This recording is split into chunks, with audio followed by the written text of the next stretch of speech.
musical tribute for slain Nathaniel Julies is expected to get underway this evening in Eldorado Park. Local artists and some community members will be at a local church. Expected to attend is newly found Action SA leader Herman Mashaba. Newzroom Afrika's Linda Mnisi is live there for us now. Linda, good evening. I know that last night you were watching developments at that memorial service very closely. Quite an emotional day where we saw Nathaniel's mother really battling to contain her emotions at the loss of her child, and it certainly does look like those wounds remain raw. Tonight is somewhat of a different night as we're expecting a musical tribute.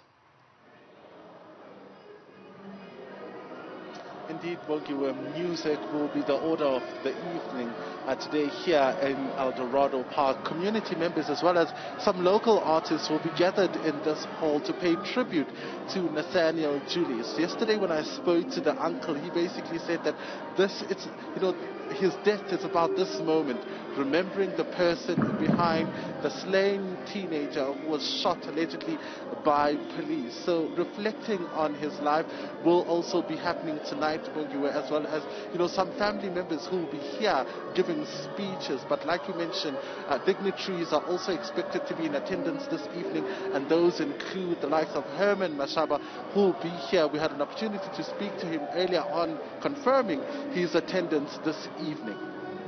And Linda, when really one looks at this community and this particular incident, you can see how much Nathaniel was loved by this community and how he brought them together, as many of them have been talking about this youngster that was really much loved in that community.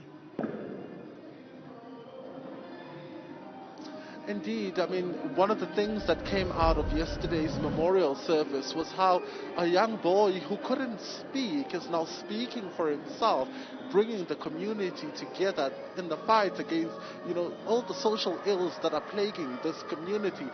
We spoke to some of the people yesterday who said that this moment is a turning point for the community. It's a moment for them to be heard by government, and for government to really, start, pushing resources towards the development of this community. Some are describing his death as a moment where he basically was a casualty in all the ills that are happening in this community. So a lot of expectations are around the change that will come as a result of his death. They're quite pleased, I must say, Bongo, about how swiftly the wheels of justice are turning. They're saying that, well, had they not gone to the streets, this would have been yet another case. But they're quite pleased with how government, or rather the SAPS, has responded to the arrest as well as the prosecution, and how it is going so far. And Linda, when one looks at that community of Eldorado Park, certainly we saw violent scenes come out, especially after, Nathaniel's death. We saw protests, we saw anger, we saw really young people that were not willing to let this moment go and calling for justice. We saw women demanding accountability. When you look at Eldorado Park today, in contrast to what it was shortly after Nathaniel's shooting, what are we seeing? Are we seeing an Eldorado Park, as you've just said, that is demanding better services, and also an Eldorado Park that is hopeful of a possible brighter future? Well, contrary to the events that unfolded last week, what we're seeing is a quiet area. Eldorado Park is very quiet this evening. I mean, if you look at yesterday, the mood completely changed, and it was a very somber mood when you look at it last night. I think it's at a point where people are now realizing and are coming to terms with the fact that a life has been lost. The outrage has been how a life has been lost, and now they're looking at the person behind that life. It's about it's more human, driven at this particular point, and that's why we're seeing a lot of people from all walks of life really coming to assist the Julies family. Early in the week, we spoke to the family spokesperson who said the family had not even had a chance, to plan the funeral, just as everything was just unfolding and things were happening fast, and they were required to attend various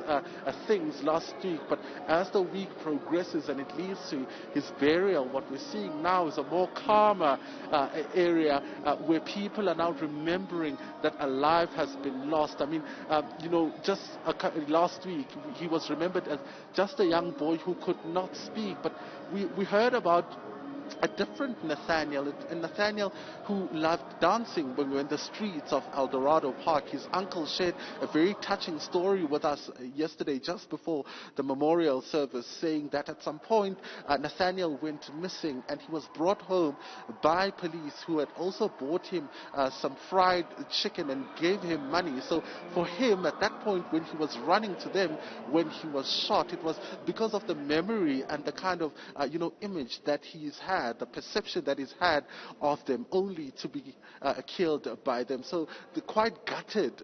What we're seeing, that the family is quite gutted by this, betrayal, that, and that's how they describe it, a betrayal by the police in allegedly killing Nathaniel.